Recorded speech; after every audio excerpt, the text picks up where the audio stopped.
Hello everyone. आज हम general organic chemistry या फिर अदर नेम रिएक्शन मैकेनिज्म का एक छोटा सा टॉपिक, रिएक्शन में क्या क्या होता है, एक रिएक्शन के टाइम क्या क्या रिक्वायरमेंट होती है हमारे पास, एक रिएक्टेंट क्या होता है, सोलवेंट क्या होता है और प्रोडक्ट क्या होते हैं, रिएक्टेंट, सबस्ट्रेट, रिएजेंट, इनमें क्या फर्क होता है, ये सब हम देखेंगे डिटेल में। ठीक है, तो चलिए स्टार्ट करते हैं।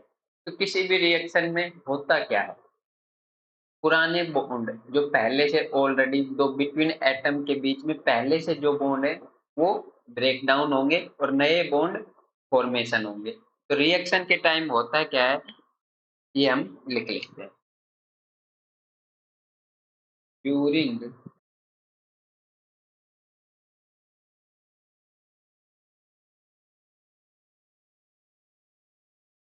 रिएक्शन न्यू बॉन्ड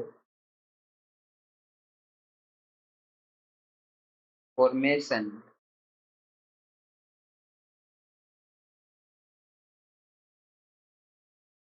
एंड जो पुराने बॉन्ड है, ओल्ड बॉन्ड ब्रेक डाउन। ठीक है,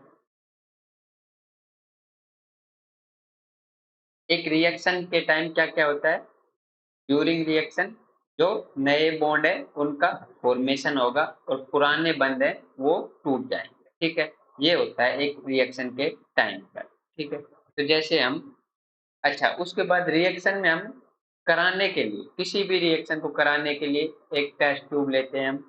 ठीक है, उसमें क्या क्या डालते हैं, सोलवेंट और रिएजेंट। अभी हम देखेंगे रिएजेंट क्या होते हैं, रिएक्टेंट क्या होते हैं, सबस्ट्रेट क्या होते हैं।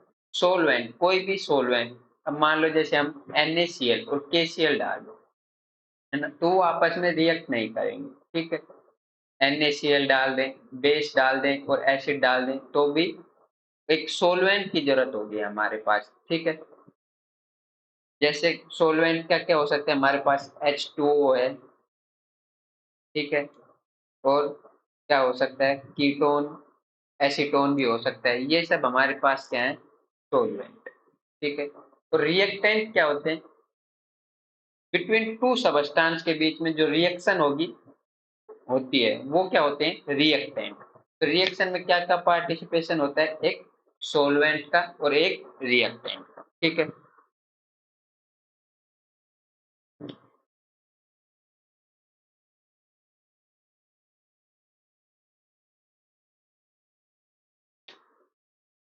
रिएक्शन के टाइम एक तो हमें सोलवेंट की जरूरत पड़ेगी, एक हमें रिएक्टेंट की जरूरत। ठीक है,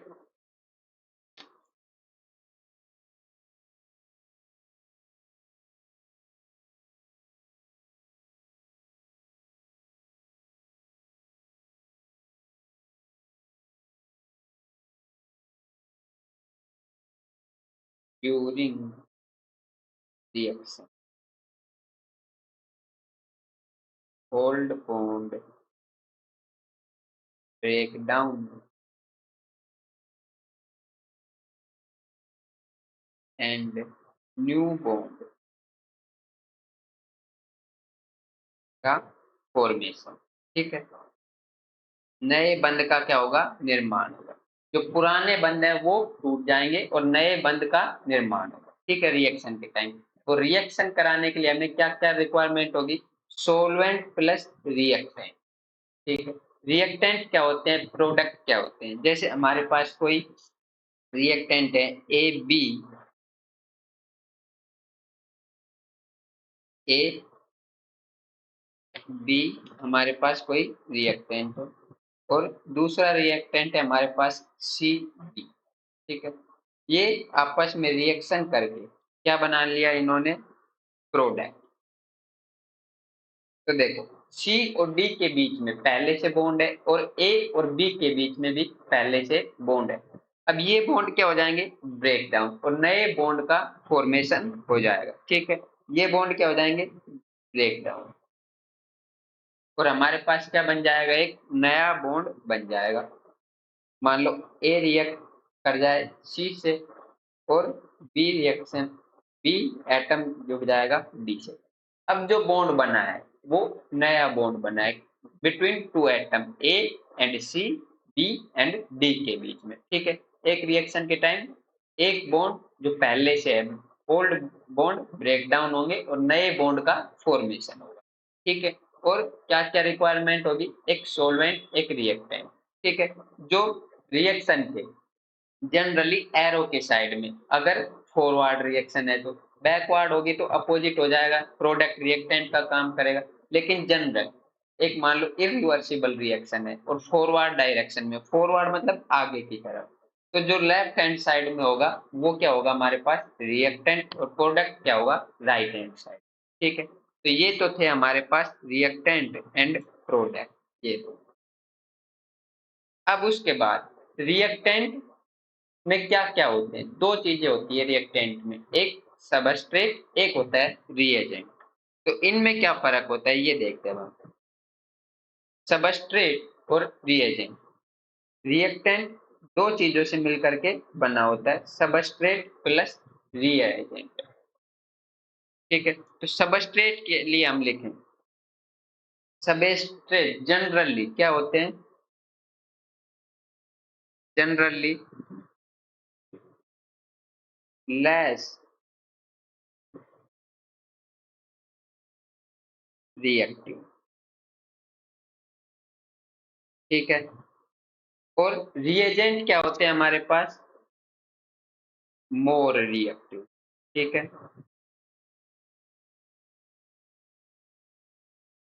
और जो कम रिएक्टिव होंगे उनकी कंसंट्रेशन रिएक्शन के टाइम ज्यादा यूज में ली जाती है, ठीक है।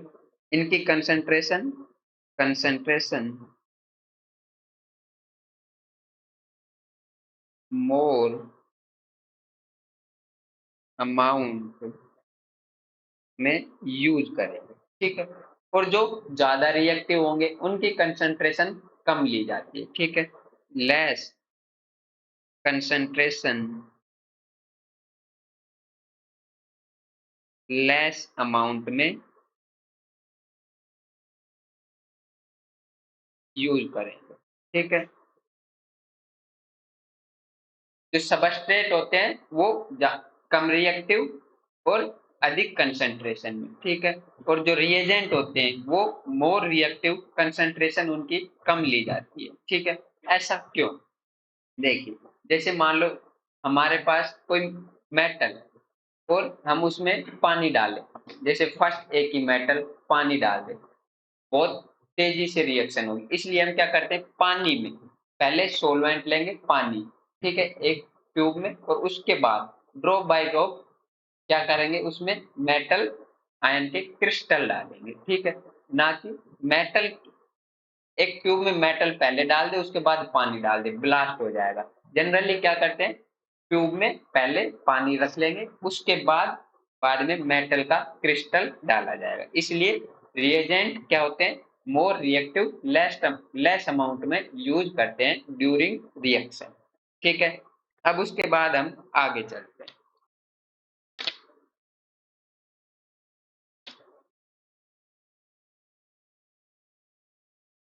लेस अमाउंट, ठीक है। अब हम आगे चलते हैं, अब हमारे पास आता है सोलवेंट। हमने रिएक्शन में देख लिया क्या क्या होता है, सोलवेंट रिएक्टेंट रिएजेंट सबस्ट्रेट ये सब होते हैं। अब हम देखेंगे सोलवेंट कौन कौन से हैं, कितने टाइप के होते हैं सोलवेंट, ठीक है। एक मीडियम चाहिए होता है रिएक्शन को कराने के लिए, उस मीडियम को हम क्या बोलते हैं सोलवेंट। तो सोलवेंट के टाइप देखेंगे, जनरली हमारे पास दो टाइप के सोलवेंट होते हैं, एक होता है पोलर सोलवेंट एक होता है नॉन पोलर सोलवेंट, ठीक है। तो पोलर सोलवेंट और नॉन पोलर सोलवेंट की क्या खास बात है, जो पोलर सोलवेंट होते हैं इनके पास आयन के सोल्वेशन की कैपेसिटी प्रेजेंट होती है, और जो नॉन पोलर सोलवेंट होते हैं इनके पास आयन सोल्वेशन कैपेसिटी एब्सेंट होती है। अब सोल्वेशन कैपेसिटी क्या होती है आयन की, जैसे रिएक्शन के टाइम मान लो हमारे पास कोई कैटायन बन गया ए, कोई कैटायन, ठीक है। और बी हमारे पास एनआई, ठीक है। अब पोलर सोलवेंट, जैसे हमने H2O ले लिया, ये क्या है, पोलर सोलवेंट है। ये किस में ब्रेक डाउन हो जाएगा, H प्लस OH माइनस में, ठीक है। ये हमारे पास सोलवेंट था। H2O क्या है हमारे पास, सोलवेंट। और ये हमारे पास क्या है, A प्लस और B माइनस सबस्ट्रेट है। अब इसमें क्या होगा, जो ए पर पॉजिटिव चार्ज है ये OH के नेगेटिव आयन से अट्रैक्ट हो जाएगा और क्या बन जाएगा, इसके एक के चारों साइड में OH आयन के आयन आ जाएंगे, ठीक है।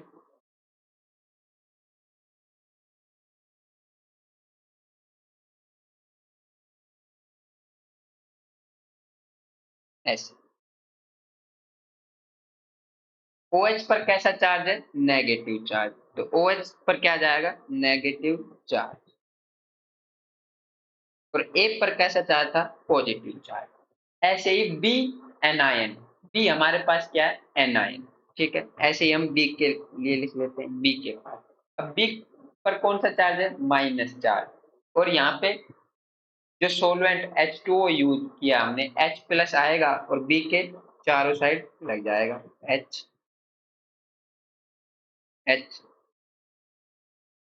H S, ठीक है।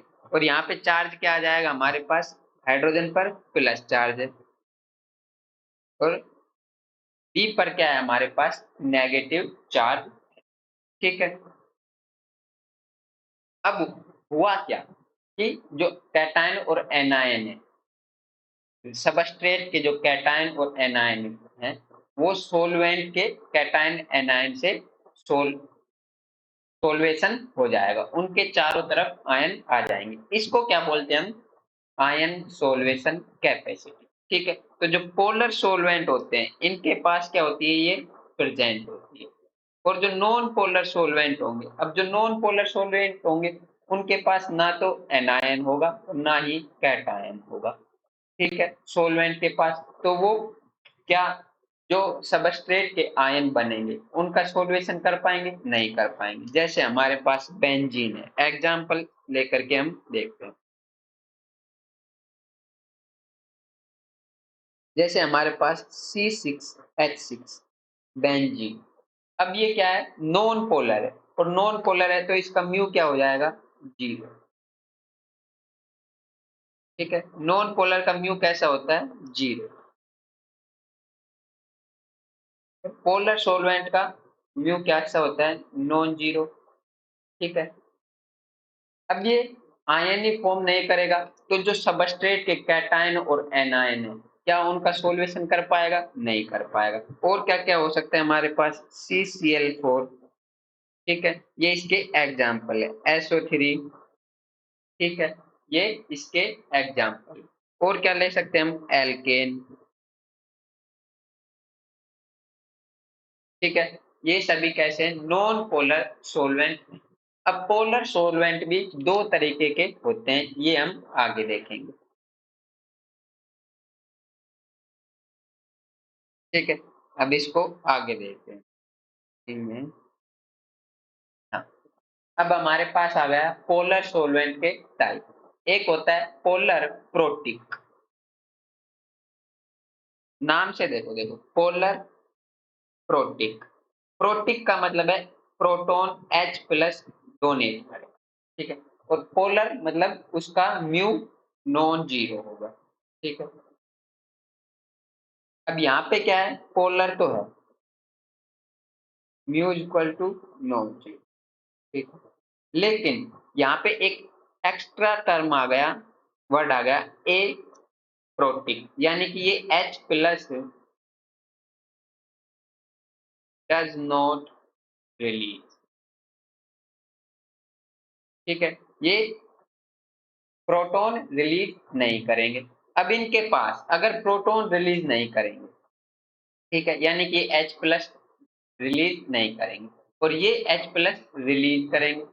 अब H प्लस रिलीज करने के लिए हाइड्रोजन किस एटम से जुड़ा होना चाहिए, जिसकी ईएन हाइड्रोजन से अधिक हो, जैसे हमारे पास फ्लोरीन की ईएन हाइड्रोजन से अधिक है, ऑक्सीजन की अधिक है, नाइट्रोजन की अधिक है। तो हम इसके एग्जांपल देखते हैं, जैसे HF।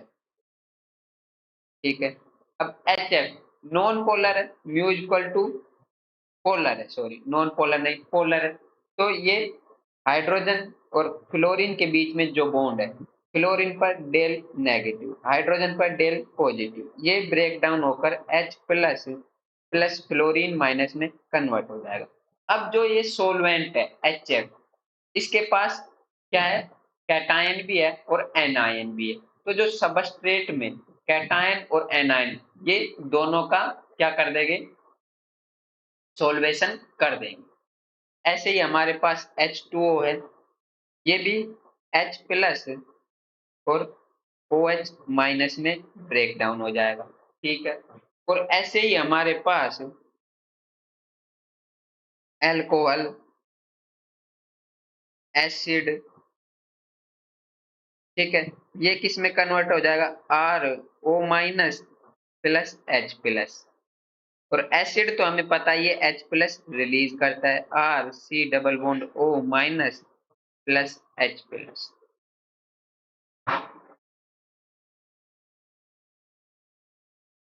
ठीक है,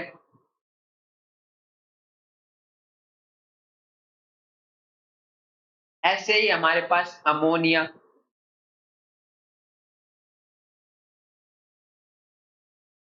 NH2 minus plus H plus, ये सभी एनायन भी बना रहे हैं सोलवेंट में, और क्या बना रहे हैं, नेगेटिव चार्ज और कैटायन भी बना रहे हैं। तो ये जो सबस्ट्रेट में कैटायन होगा और एनायन होगा, दोनों का सोल्वेशन कर देगा। ठीक है, इसका मतलब ये क्या कर देंगे,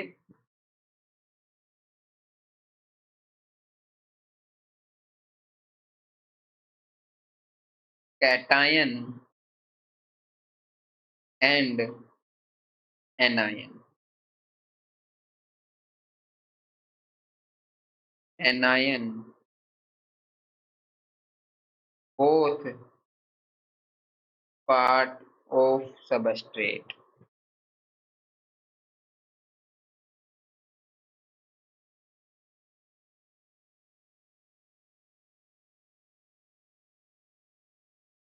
सोल्वेशन।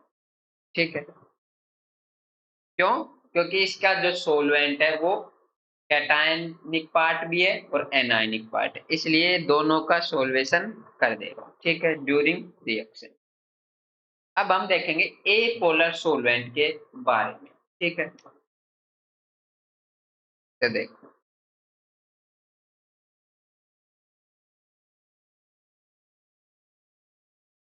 अब होते क्या है ए पोलर सोलवेंट, देखो, जो पोलर सोलवेंट है, पोलर प्रोटिक सोलवेंट है, वो H प्लस रिलीज कर रहे थे, अब ये H प्लस रिलीज नहीं करेंगे। ठीक है, इनके एग्जाम्पल क्या है हमारे पास, जैसे इनका एग्जाम्पल है हमारे पास ईथर, ROR। ठीक है, अब देखो इसके पास ऑलरेडी हाइड्रोजन ही नहीं है ऑक्सीजन से जुड़ा हुआ डायरेक्ट, तो ये तो रिलीज तो करेगा ही नहीं। और EN देखो, यहाँ पे EN का डिफरेंस है। अब यहाँ पे डेल पॉजिटिव और यहाँ पे डेल नेगेटिव चार्ज, तो पोलर तो है लेकिन हाइड्रोजन नहीं है। ठीक है, तो ये जो नेगेटिव चार्ज है, ये कैटायन का तो सोल्वेशन कर देगा सबस्ट्रेट के, लेकिन एनायन का सोल्वेशन नहीं कर पाएगा। और एग्जांपल लेके देखते हैं, जैसे हम, हमारे पास दूसरा एग्जांपल है RC ट्रिपल बॉन्ड N। ठीक है, साइनाइड, और क्या क्या हो सकते हैं, DMA हो सकता है, DMF हो सकता है। ठीक है, और क्या क्या हो सकते हैं, DMSO हो सकता है, और क्या क्या हो सकता है, कीटोन भी हो सकता है। ठीक है, ये सब क्या है, कीटोन में मेनली कौन सा, एसीटोन। ठीक है, अब देखना, नाइट्रोजन की EN अधिक, डेल नेगेटिव, कार्बन पर डेल पॉजिटिव, ऐसे DMF, DMA, DMSO अभी अगली स्लाइड पर देखेंगे ये क्या होते हैं, है ना। ऐसे ही हमारे पास कीटोन है, यहाँ पे del negative, del positive.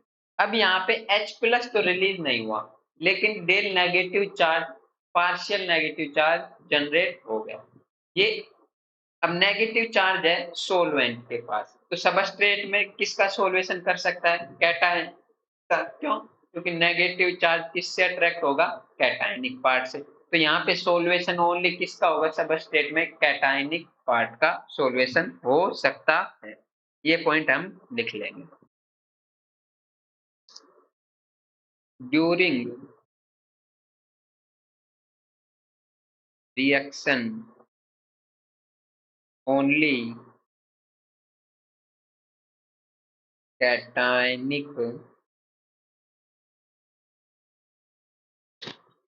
Part solution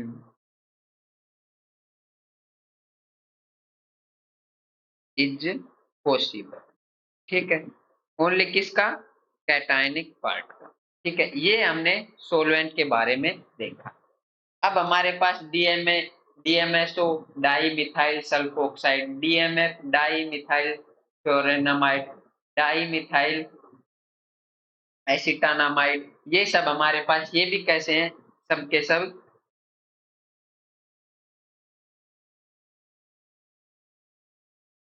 यहाँ पे लिख दिए।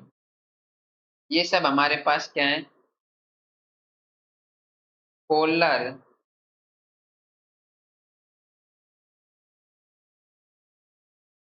Aprotic solvent. ठीक है, कैसे हैं देखो, यहाँ पे हम वापस से बना लेते हैं। Del negative, del positive. ठीक है, यहाँ पे del negative charge, del positive, del negative charge, del positive. ठीक है, इसको पूरे को कॉपी करके उसी स्लाइड पर हम बना देंगे। ठीक है,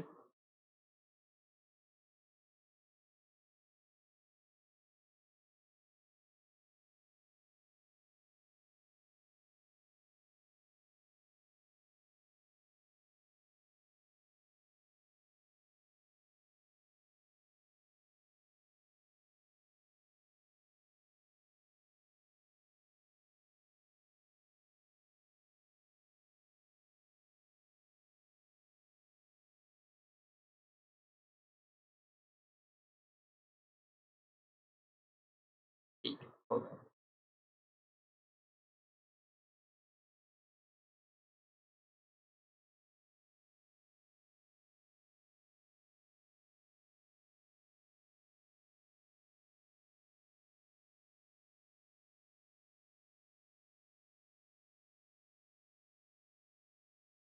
ये क्या होगा?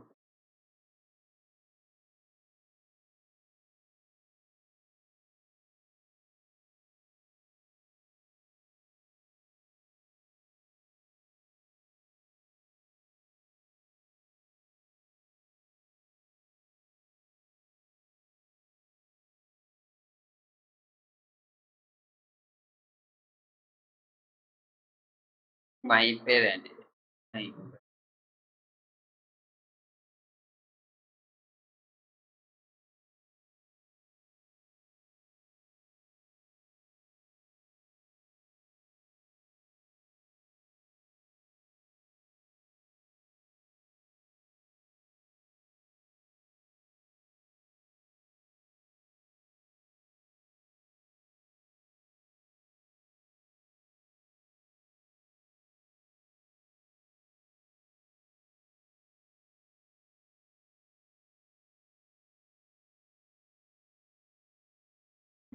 ठीक है, नहीं आएगा वहां पे, है ना।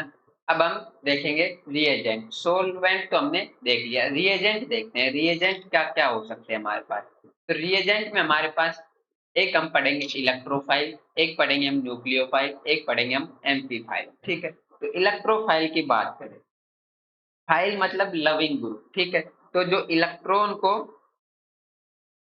अट्रैक्ट करेंगे वो क्या होंगे हमारे पास? इलेक्ट्रोफाइल। कौन से ग्रुप होंगे? Electron attracting, electron attracting group. ठीक है, ये क्या होंगे हमारे पास इलेक्ट्रोफाइल। ठीक है, अब होंगे कौन इलेक्ट्रोफाइल, कौन से ग्रुप इलेक्ट्रॉन को अट्रैक्ट करेंगे, जिनके पास इलेक्ट्रॉन की कमी होगी। अब कमी किसके पास होगी, कैटायन के पास, फ्री रेडिकल के पास, न्यूक्लियस, जिनका न्यूक्लियस नहीं, जिनके पास ऑक्टेट इनकम्प्लीट हो, लुईस एसिड, ये सब हमारे पास क्या होंगे, इलेक्ट्रोफाइल। क्या सभी कैटायन जिन पर पॉजिटिव चार्ज है वो इलेक्ट्रोफाइल की तरह काम कर सकते हैं, नहीं कर सकते। क्यों, जैसे हमारे पास मेटल है, मेटल पर कैसा चार्ज एग्जिस्ट करता है, पॉजिटिव चार्ज, लेकिन वो इलेक्ट्रोफाइल की तरह काम नहीं कर सकते। क्यों, क्योंकि मेटल की टेंडेंसी होती है इलेक्ट्रॉन डोनेट करने की, विड्रॉल करने की नहीं होती। इसलिए सभी कैटायन हमेशा इलेक्ट्रोफाइल नहीं हो सकते। कुछ कैटायन है जो इलेक्ट्रोफाइल होंगे हमारे पास, कौन कौन से होंगे वो अभी हम देख लेते हैं। ठीक है, तो कैटायन में कौन कौन से देखना, हमारे पास है हाइड्रोजन। ठीक है, आर प्लस या फिर कार्बन पर पॉजिटिव चार्ज। ठीक है, और हमारे पास क्या क्या हो सकता है, R C double bond O plus. ठीक है, और हमारे पास क्या हो सकता है, NO2 प्लस। ठीक है, और हमारे पास क्या हो सकता है, NO प्लस। ठीक है, और हमारे पास क्या हो सकता है, N2 प्लस। ठीक है, ये सब हमारे पास क्या है, और C6H5 प्लस, ये सब हमारे पास क्या है, ये सब हमारे पास क्या है, इलेक्ट्रोफाइल। ठीक है, इन पर क्या है, पॉजिटिव चार्ज। लेकिन जनरली, हमेशा नहीं बोला मैं, जनरली अगर नॉन मेटल पर पॉजिटिव चार्ज है तो वो क्या होंगे, इलेक्ट्रोफाइल।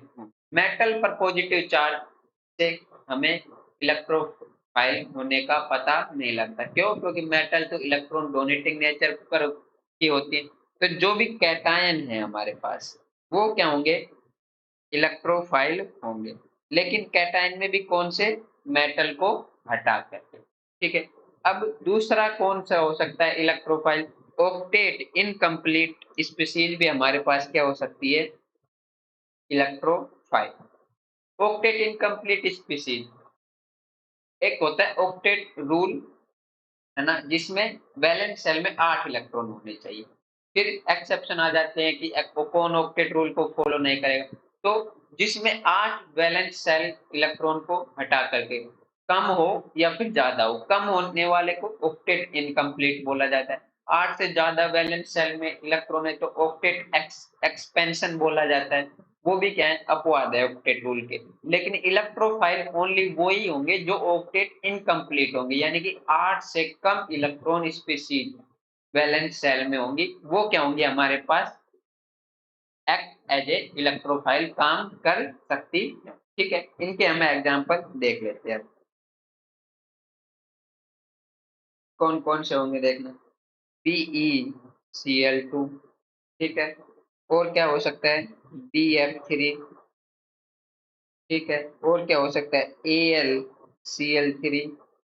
ठीक है, अब देखें, अगर हम इनकी स्ट्रक्चर बनाएं, जैसे BeCl2 की स्ट्रक्चर बनाए, ClCl, एक बॉन्ड में कितने इलेक्ट्रॉन होते हैं, 2। तो यहाँ पे 2 बॉन्ड बना रखे हैं बेरियम। तो यहाँ पे वैलेंस शेल में कितने इलेक्ट्रॉन हो गए, 4।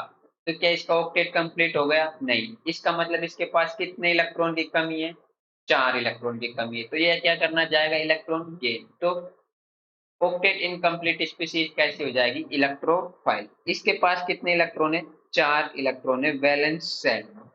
ठीक है, ऐसे ही BF3 की बात करें, यहाँ पे 6 इलेक्ट्रॉन है।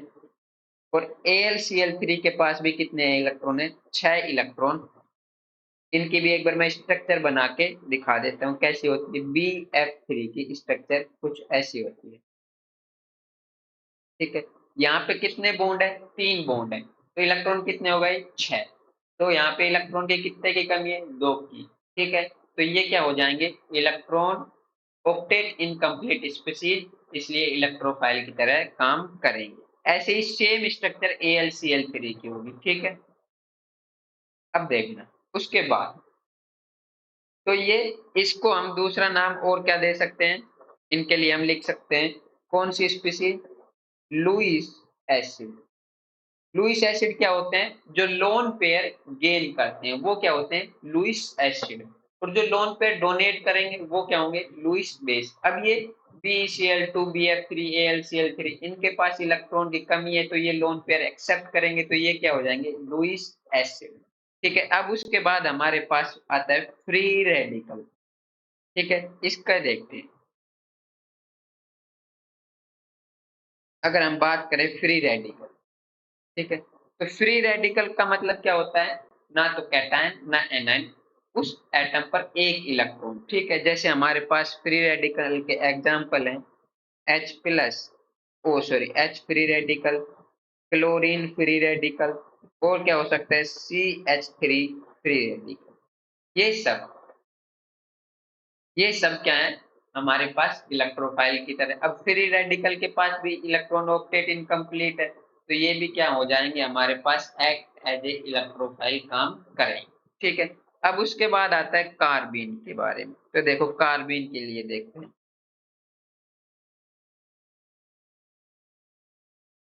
कार्बिन होता क्या है, कार्बिन दो तरह के होते हैं, सिंगलेट और ट्रिपलेट, वो अभी हम आगे की क्लास में देखेंगे होता क्या है कार्बिन। अभी हम ये देख लेते हैं।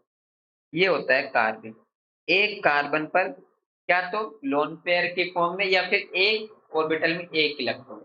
अब यहाँ पे देखो कार्बिन ये होता है CH2, दो इलेक्ट्रॉन होते हैं इसके पास, कार्बन के पास। तो देखो हाइड्रोजन एक सिंगल बॉन्ड से बनाता है, तो दो हाइड्रोजन है, दो बॉन्ड ये हो गए। कार्बिन के पास एक लोन पेयर, तो कितने इलेक्ट्रॉन हो गए, 6। ये भी क्या है, ऑक्टेट इनकम्प्लीट स्पीसीज है, तो ये भी क्या हो जाएगी हमारे पास, एक्ट एज ए इलेक्ट्रोफाइल काम करेगा। अब उसके बाद हम आगे देखते हैं। ठीक है, तो हम बात करें नाइट्रीन। नाइट्रीन क्या होता है देखना।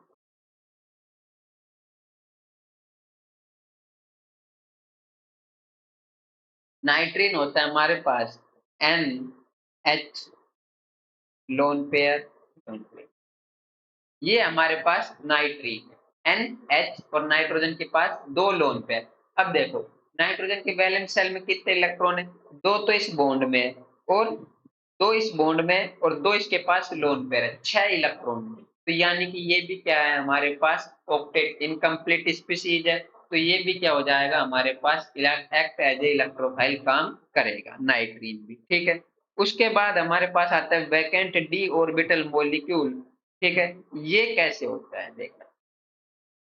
वैकेंट डी ऑर्बिटल मॉलिक्यूल इनका जनरली ऑक्टेट कंप्लीट भी होता है और इनकम्प्लीट भी होता है जनरली। ठीक है, लेकिन ये हमारे पास, इनके पास वैकेंट डी ऑर्बिटल है, तो वैकेंट डी ऑर्बिटल सब सेल है ना, उस और सब सेल में, डी सब सेल में कितने ऑर्बिटल है, 5।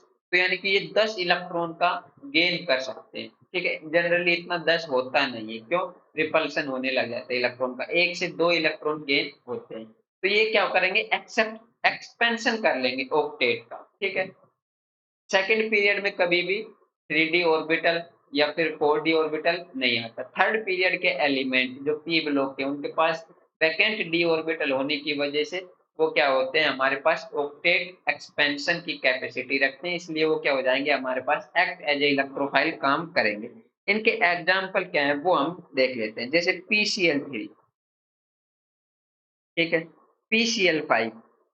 ठीक है, और हमारे पास क्या हो जाएगा, SnCl4। ये हमारे पास क्या है, इलेक्ट्रोफाइल।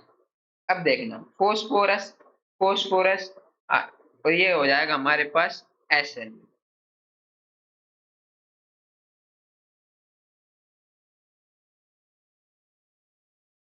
अब देखना इनके पास ऑलरेडी लोन पेयर भी है ना, और PCl5 के बाद, PCl5 के पास लोन पेयर नहीं है। ठीक है, PCl3 के पास है, क्यों, PCl5 ने 5 वैलेंस शेल में इलेक्ट्रॉन थे, वो इसने बॉन्ड बनाने में ले लिए। अब देखना PCl5 की यदि हम स्ट्रक्चर बनाए तो देखो ऐसी होती है।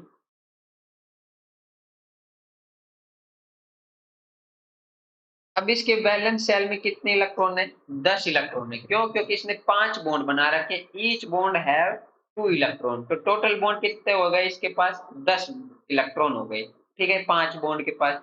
तो ऑक्टेट रूल से तो ज्यादा है, फिर भी ये एक्ट एज ए इलेक्ट्रोफाइल काम करेगा। क्यों? क्योंकि इसके पास क्या है? वैकेंट डी ऑर्बिटल है। ऐसे ही यदि हम PCl3 के पास देखें, तो PCl3 की स्ट्रक्चर ऐसी होगी, और इसके पास एक लोन पेयर, ठीक है। अब इसके वैलेंस शेल में कितने इलेक्ट्रॉन है? देखो 2, 4, 6 और 8। इसका भी ऑक्टेट कंप्लीट है, फिर भी ये एक्ट एज ए क्या करेगा? हमारे पास इलेक्ट्रोफाइल काम करेगा। रीजन क्या है इन सबका? Due to octet expansion capacity present. और ऑक्टेट एक्सपेंशन की कैपेसिटी क्यों है इनके पास? क्योंकि इनके पास वैकेंट डी ऑर्बिटल है। वैकेंट डी ऑर्बिटल कब आएगा? थर्ड पीरियड के एलिमेंट के पास होता है, सेकंड पीरियड के पास कभी भी नहीं होगा, ठीक है। इसको हम रफ कर देते हैं।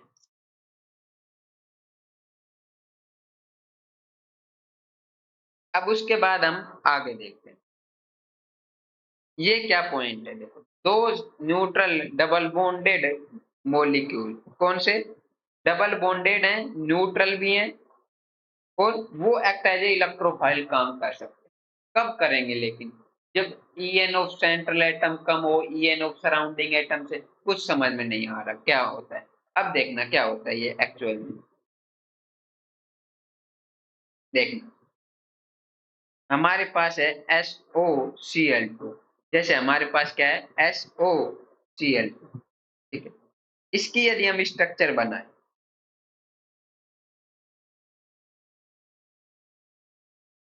क्लोरीन,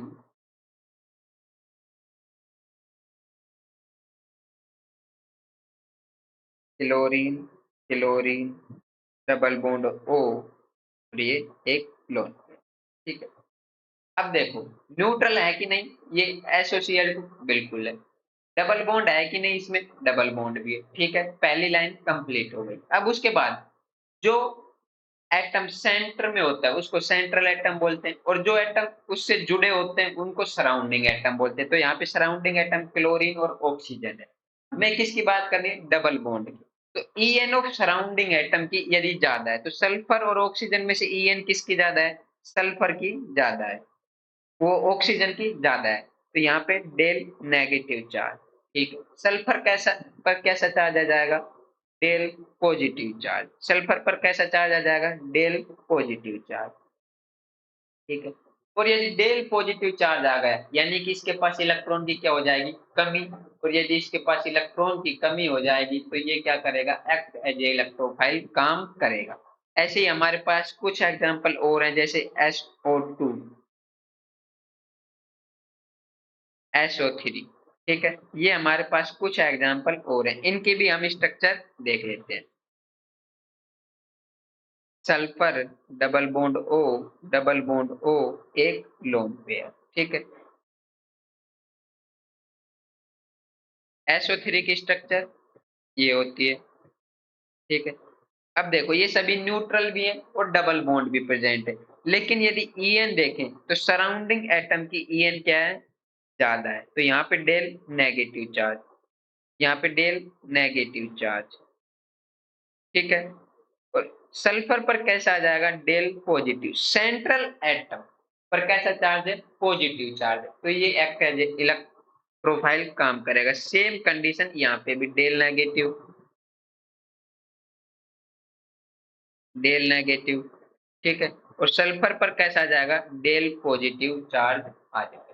तो ये सब क्या है? हमारे पास इलेक्ट्रोफाइल है, ठीक है। ये सब हमारे पास क्या है? इलेक्ट्रोफाइल है। ये हमने देखे इलेक्ट्रोफाइल, ठीक है। अब उसके बाद हम देखेंगे न्यूक्लियोफाइल के बारे में, ठीक है। चलिए अगली स्लाइड।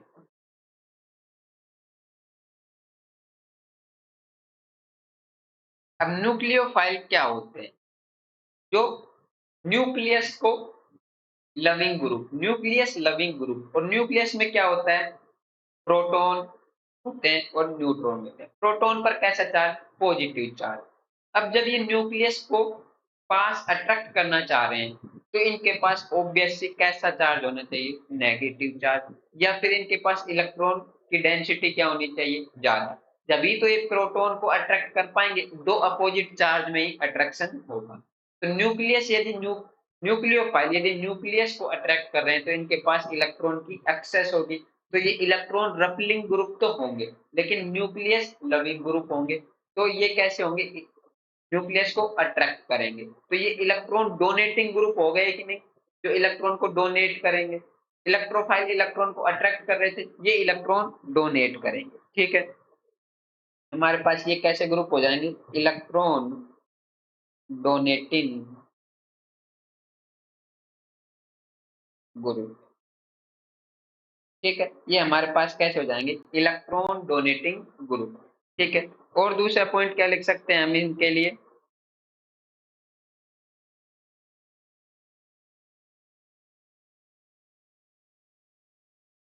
इलेक्ट्रॉन डोनेटिंग ग्रुप, या फिर न्यूक्लियस लविंग ग्रुप। ठीक है, अब देखना एनायन, ऑल एनायन, जितने भी एनायन उन पर नेगेटिव चार्ज तो होगा ही, तो जितने भी anion act as a nucleophile काम करेंगे, हमारे पास क्या करेंगे, एक्ट एज ए न्यूक्लियोफाइल काम करेंगे। ठीक है, अब एनायन कौन कौन से हो सकते हैं, जैसे हमारे पास एग्जांपल ले हम H माइनस, ठीक है, halogen minus, NO2। X minus का मतलब क्या है, फ्लोरीन क्लोरीन ब्रोमीन आयोडीन पर नेगेटिव चार्ज। ठीक है, NO2 माइनस, ठीक है, Cn माइनस, ठीक है, NH2 माइनस, ठीक है, और हमारे पास क्या हो सकता है, OH minus, R minus, ET। ठीक है, ये सब कभी भी किसी भी स्पीशीज पर यदि नेगेटिव चार्ज दिख जाए तो 100% वो न्यूक्लियोफाइल की तरह काम कर सकते हैं। ठीक है, अब उसके बाद हम देखेंगे लुईस बेस क्या होते हैं, और फिर देखेंगे कि न्यूक्लियोफाइल की तरह काम कैसे करेंगे। तो लुईस बेस का हमें पता है कि जो लोन पेयर डोनेट करते हैं, तो लुईस बेस की डेफिनेशन क्या हो जाएगी हमारे पास, lone pair donating group, lone pair donating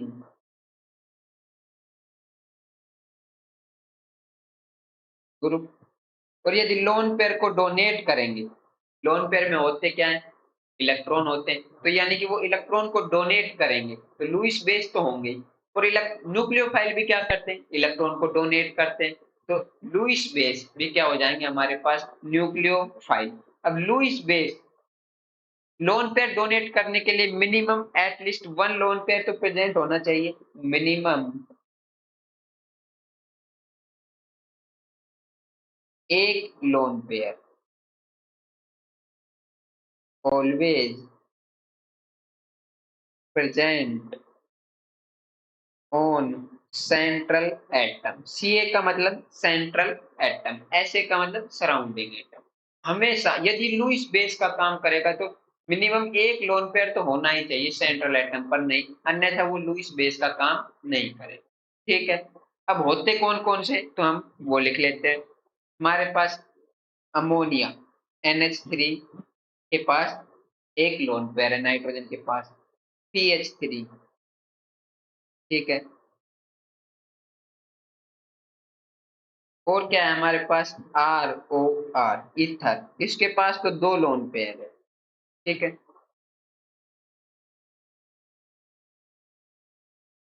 और क्या हो सकता है हमारे पास, अल्कोहल ROH। और क्या हो सकता है हमारे पास,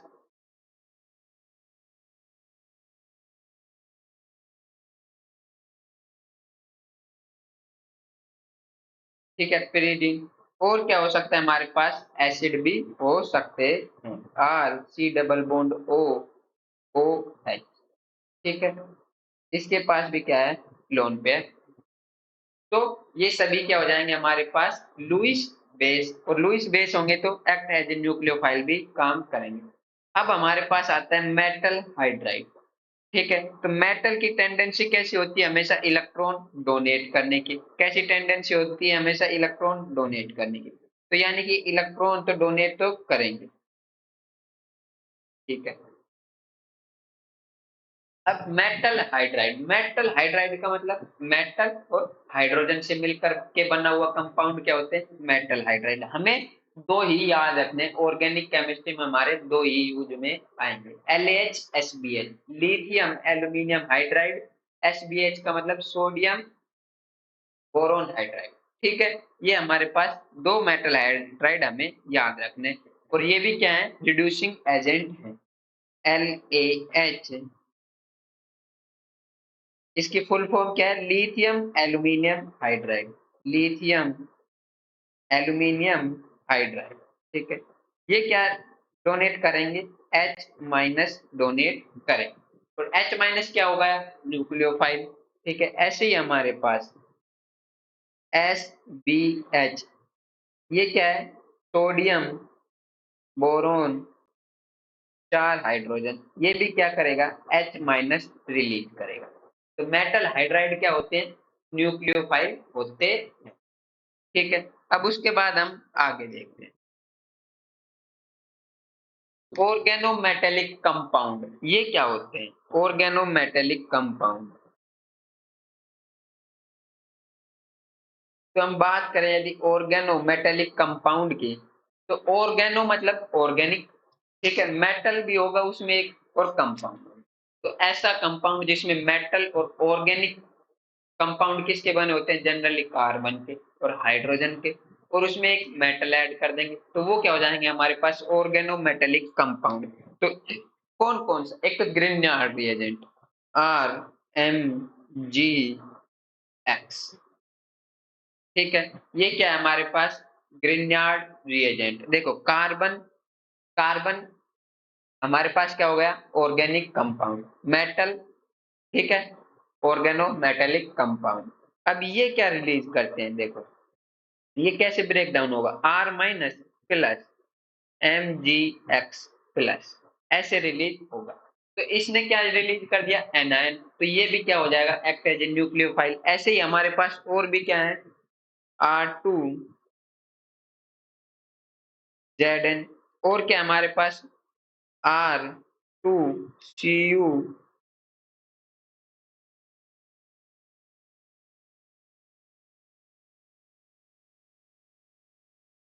R2Cu Li। ठीक है। ये भी क्या रिलीज करेंगे, R माइनस। ठीक है। तो ऑर्गेनोमेटेलिक कंपाउंड भी क्या होते हैं हमारे पास, ग्रिग्नार्ड रिएजेंट। ये ही तीन हमें याद रखने, और कोई याद नहीं रखना। ठीक है। इनसे ही काम चल जाएगा हमारा। उसके बाद लास्ट हमारा organo, those organo molecule pi electron donor, वे मोलिक्यूल जो ऑर्गेनिक कंपाउंड के हो और उनमें क्या हो, पाई इलेक्ट्रॉन का डोनेशन होता हो। तो ऐसे कौन कौन से हैं, जैसे हमारे पास एल्कीन है, ठीक है, एल्काइन है, ये ऑर्गेनिक कंपाउंड है और इनमें पाई बॉन्ड भी है, ये पाई बॉन्ड के इलेक्ट्रॉन डोनेट करेंगे। ठीक है। C6H6, या फिर इसको हम बेंजीन भी बोलते हैं, इसकी स्ट्रक्चर ये होती है। ठीक है। ये पाई इलेक्ट्रॉन डोनेट करेगा, जो ये पाई बॉन्ड के इलेक्ट्रॉन है दो, ये डोनेट कर देंगे, तो ये क्या हो जाएंगे हमारे पास, एक्ट एज ए न्यूक्लियोफाइल काम करेंगे। ठीक है। ये हमारे पास क्या थे, न्यूक्लियोफाइल। अब उसके बाद हम आगे चलते हैं, एम्पी फाइल क्या होते हैं, जो कंपाउंड इलेक्ट्रोफाइल एंड न्यूक्लियोफाइल दोनों का काम कर दे एक साथ। ठीक है। इलेक्ट्रोफाइल एंड, इलेक्ट्रोफाइल को हम ई प्लस से रिप्रेजेंट करते हैं, और न्यूक्लियोफाइल को हम NU माइनस से रिप्रेजेंट करते हैं, है ना। Both function show by one compound. ठीक है। ऐसे कंपाउंड क्या होते हैं हमारे पास, एमपी फाइल। ठीक है। अब होते क्या है ये देखते हैं, देखना हमारे पास दो एग्जाम्पल है, CO और CN का। अब देखो ऑक्सीजन पर क्या है, लोन पेयर, ठीक है, तो ये लोन पेयर डायरेक्ट डोनेट कर देगा, ठीक है। इस पर कैसा चार्ज, ये बॉन्ड ऑक्सीजन की En ज्यादा, डेल नेगेटिव डेल पॉजिटिव, ठीक है। अब ये बॉन्ड लोन पेयर डोनेट करेगा किसको, इलेक्ट्रोफाइल को, जिसको जरूरत होगी। अब इस कार्बन पर कैसा चार्ज आ गया, पॉजिटिव चार्ज, और पॉजिटिव चार्ज को इलेक्ट्रॉन चाहिएंगे, तो जो न्यूक्लियोफाइल आएगा वो किस पर अटैक कर देगा, इस कार्बन पर। ये होता है हमारे पास एक ही कंपाउंड में दोनों तरह। ऐसे ही कार्बन और नाइट्रोजन में से En किसकी ज्यादा, नाइट्रोजन की, डेल नेगेटिव डेल पॉजिटिव, ठीक है। तो ये लोन पेयर किसको डोनेट कर देगा, इलेक्ट्रोफाइल को, और यहाँ से कोई कार्बन पर जो डेल पॉजिटिव चार्ज आया है, न्यूक्लियोफाइल आकर के अटैक कर देगा, ठीक है। ये होते हैं एमपी फाइल। इनको हम थोड़ा सा ऊपर की साइड में शिफ्ट कर, ये इनके दो फेमस एग्जाम्पल है, ये हमें याद रखने। अब उसके बाद हम आगे चलते हैं, हमारे पास एक क्वेश्चन है, इसको करें। Which statement is correct, incorrect पूछा है, ठीक है, हमें इनकरेक्ट स्टेटमेंट का पूछा है, ठीक है। सोडियम और potassium ion do not have act as a nucleo electrophile, ये इलेक्ट्रोफाइल की तरह काम नहीं करते। इलेक्ट्रोफाइल होते क्या है, जो इलेक्ट्रॉन को अट्रैक्ट करें। अब जनरली हमने क्या पढ़ रहा था, कैटायन कैसे होते हैं, इलेक्ट्रोफाइल होते हैं, लेकिन मेटल हमेशा इलेक्ट्रॉन डोनेटिंग नेचर की होती है, इसलिए इलेक्ट्रोफाइल की तरह काम नहीं कर सकते। तो इनके लिए हम क्या लिखेंगे, ये करेक्ट ऑप्शन तो है, ट्रू तो है, क्यों है, बिकॉज मेटल, सोडियम और पोटेशियम क्या है, मेटल है, metal tendency have electron donate, और यदि इलेक्ट्रॉन डोनेट करेंगे तो ये एक्ट एज इलेक्ट्रोफाइल की तरह काम नहीं करेगा। अब उसके बाद हमारे पास फिर से एक कैटायन है NH3 प्लस H3O प्लस, है ना, ये इसका मतलब ये जो लाइन खींची हुई है, इसका मतलब है ऊपर वाले स्टेटमेंट के नीचे, do not behave as a electrophile. अब इसका तो रीजन भी दिया हुआ है साथ के साथ, because those compound work as a H plus donor, और यदि H प्लस डोनेट करेंगे तो ये कंपाउंड तो इलेक्ट्रोफाइल की तरह काम नहीं करेगा। जैसे देखना ये होता क्या है, H3O प्लस के बारे में देखें। H3O प्लस ये ब्रेक डाउन हो जाएगा H2O और H प्लस में, ठीक है। ऐसे ही हमारे पास NH4 प्लस है, ये भी किस में ब्रेक डाउन हो जाएगा, an ammonia plus H plus, ठीक है। तो ये तो H प्लस डोनर का काम कर रहे हैं, ठीक है, एसिडिक हाइड्रोजन रिलीज कर रहे हैं, तो ये क्या हो जाएंगे हमारे पास, H प्लस डोनर हो जाएंगे, ना कि इलेक्ट्रोफाइल, ठीक है। तो ये स्टेटमेंट भी हमारे पास क्या है, ट्रू। उसके बाद अगला देखते हैं, PCl3 Lewis acid and Lewis base both capacity present. अब देखना PCl3, तो PCl3 की यदि हम स्ट्रक्चर बनाएं तो कैसी होती है वो देखना। PCl3 तीन क्लोरीन जुड़े होंगे इससे, ठीक है, और एक लोन पेयर होगा। यदि लोन पेयर है तो लुईस बेस तो होगा, ठीक है, लुईस बेस तो होगा, Lewis base lone pair donate कर देगा, ठीक है। अब उसके बाद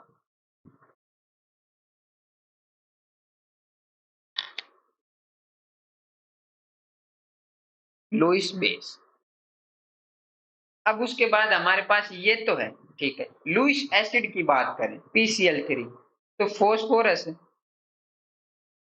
3d ऑर्बिटल प्रेजेंट है इसके पास वैकेंट, ठीक है, और ये जिसके पास 3d वैकेंट ऑर्बिटल है तो उसमें ये लोन पेयर गेन भी कर लेगा, और यदि ये लोन पेयर गेन कर लेगा तो ये क्या हो जाएगा, लुईस एसिड, ठीक है। क्यों है, due to presence of vacant d orbital, ठीक है। ये कंप्लीट लाइन ही हम लिख लेते हैं इसके लिए।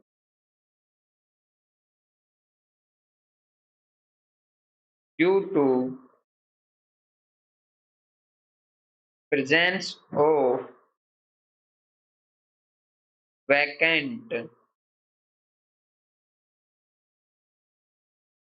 3D orbital.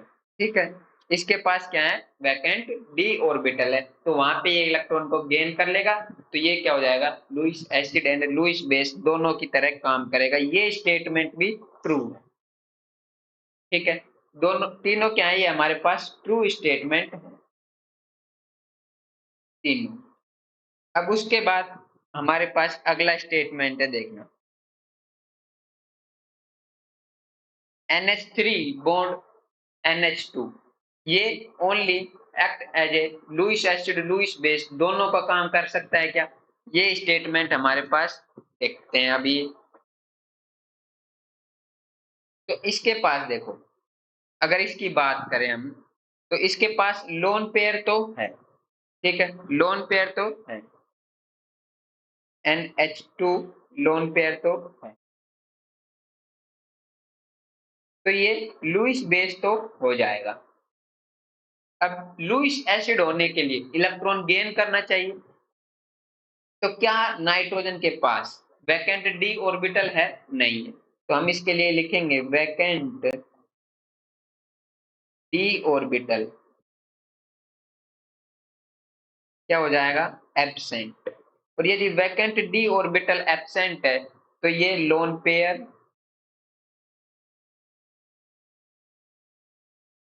Does not gain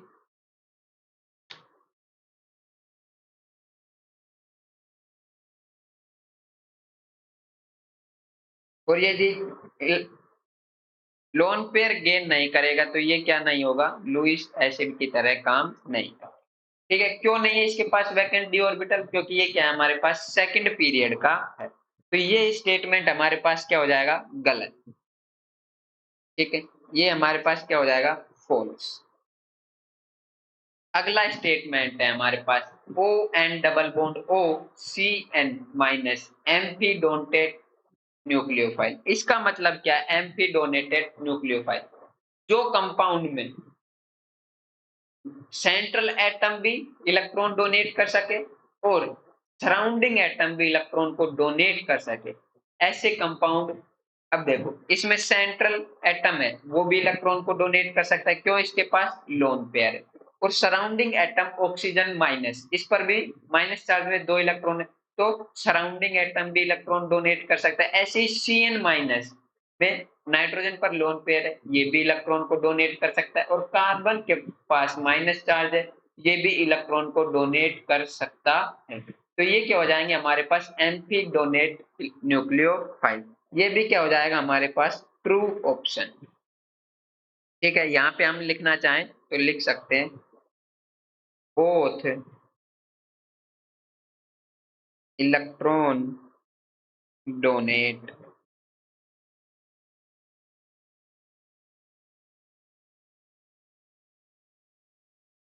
donating capacity present.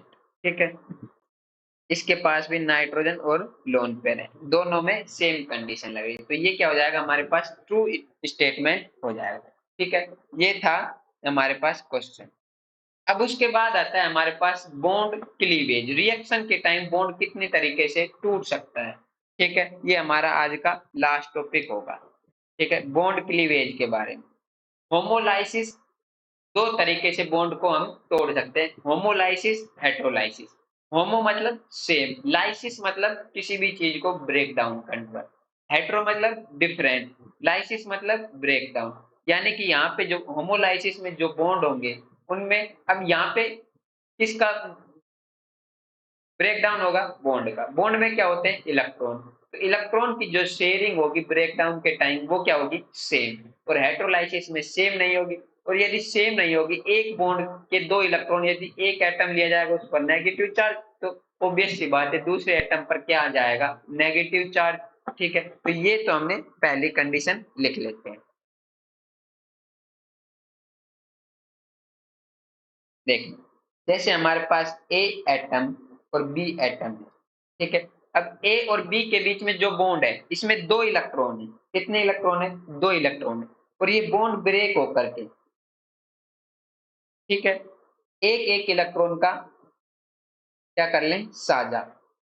तो ये क्या होता है? होमोलाइसिस। होमोलाइसिस में हमेशा फ्री रेडिकल बनेगा, ठीक है। हेटेरोलाइसिस में क्या होगा? ए और बी के पास में जो बॉन्ड है, इस बॉन्ड के एक इलेक्ट्रॉन कोई सा भी एक एटम ले जाएगा, ठीक है। अब मान लो हमने बी को दे दिया, तो बी के पास नेगेटिव चार्ज और ए के पास पॉजिटिव चार्ज।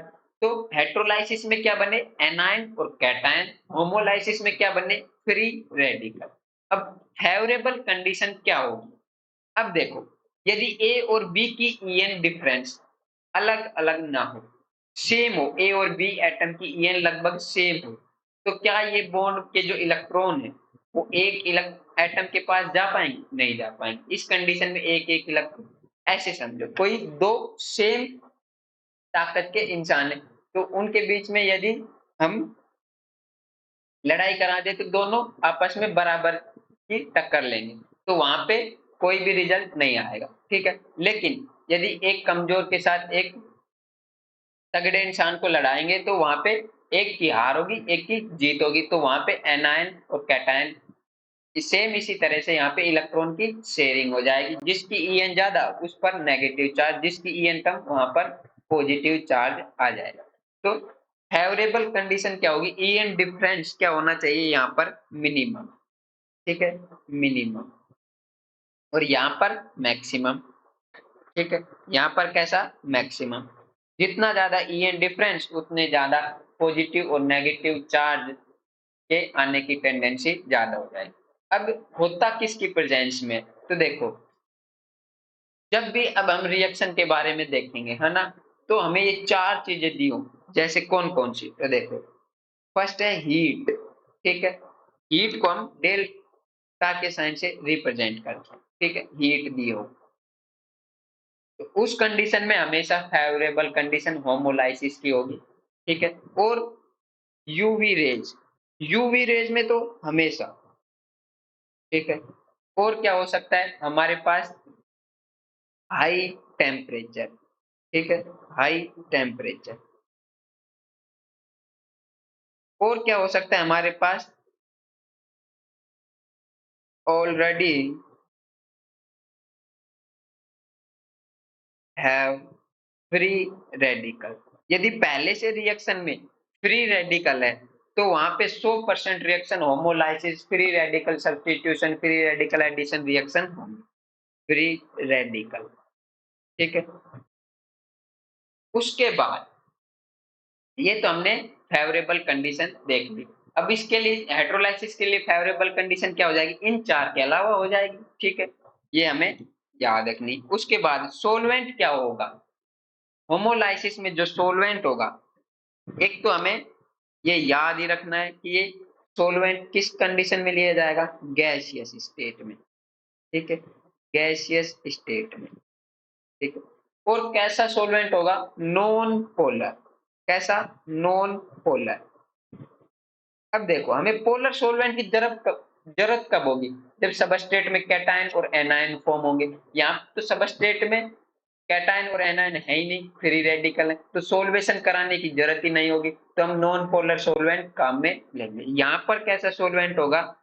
एक्वस मीडियम में या फिर लिक्विड स्टेट में होना चाहिए, लिक्विड स्टेट। और कैसा होना चाहिए? पोलर सोलवेंट, पोलर या फिर पोलर, पोलर प्रोटिक तो अच्छी बात है, हो तो अच्छी बात है ना। और या फिर हमारे पास काम चल जाएगा पोलर एप्रोटिक से, ठीक है, एप्रोटिक भी हो सकते हैं। अब उसके बाद प्रेजेंस ऑफ परोक्साइड। परोक्साइड क्या होता है? तो देखो, ऑक्सीजन ऑक्सीजन में बॉन्ड होना चाहिए और दोनों ऑक्सीजन पर एक एक माइनस का चार्ज आना चाहिए, ठीक है। तो वहां पे परोक्साइड लिंकेज प्रेजेंट होगा। अब यहाँ पे देखते हैं हम, देखो, तो यहाँ पे आर ओ आर है, ठीक है। तो ऑक्सीजन ऑक्सीजन में तो ईएन डिफरेंस जीरो। यदि ऑक्सीजन ऑक्सीजन में ईएन डिफरेंस है तो ऑक्सीजन की वजह से तो कोई चार्ज नहीं आएगा। अब आर क्या है, कार्बन, कार्बन की ईएन क्या होती है, कम, तो कार्बन पर कैसा चार्ज, पॉजिटिव चार्ज, और ऑक्सीजन पर कैसा, नेगेटिव चार्ज। ठीक है, ऐसे ही यहाँ पे भी -1 +1, तो परोक्साइड लिंकेज तो है। अब इसको जब हाई एचवी अल्ट्रावोलेट रेडिएशन से करेंगे तो यहाँ पे ये बॉन्ड का क्लीवेज ऐसे हो जाएगा और आर ओ फ्री रेडिकल हमारे पास बन जाएंगे। ठीक है, ये क्या है हमारे पास, फ्री रेडिकल परोक्साइड से बना हुआ, प्रेजेंस ऑफ परोक्साइड। ठीक है, तो परोक्साइड की प्रेजेंस में भी हमारे पास फ्री रेडिकल बनेगा, वहां पे भी फ्री रेडिकल रिएक्शन होगी। ठीक है, अब उसके बाद हम आगे देखते हैं।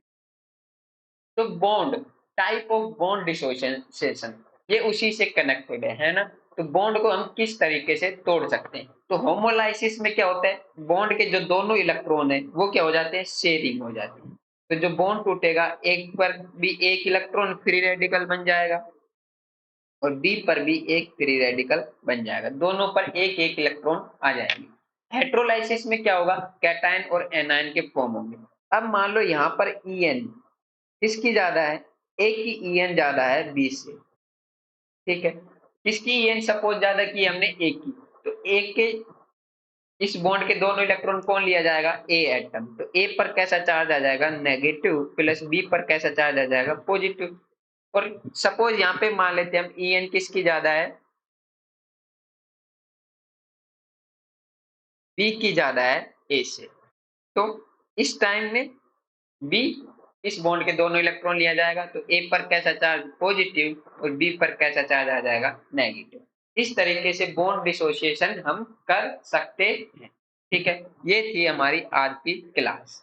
आज की क्लास में हमने बेसिक रिएक्शन के क्या होता है, एक रिएक्शन में क्या सॉल्वेंट होते हैं, क्या reagent, substrate, reactant, product, solvent, reagent कितने टाइप के होते हैं, ये देखा, बॉन्ड डिसोसिएशन के बारे में चर्चा की। अब हम कल आगे करेंगे रिएक्शन मैकेनिज्म को ही कंटिन्यू। ठीक है, थैंक यू।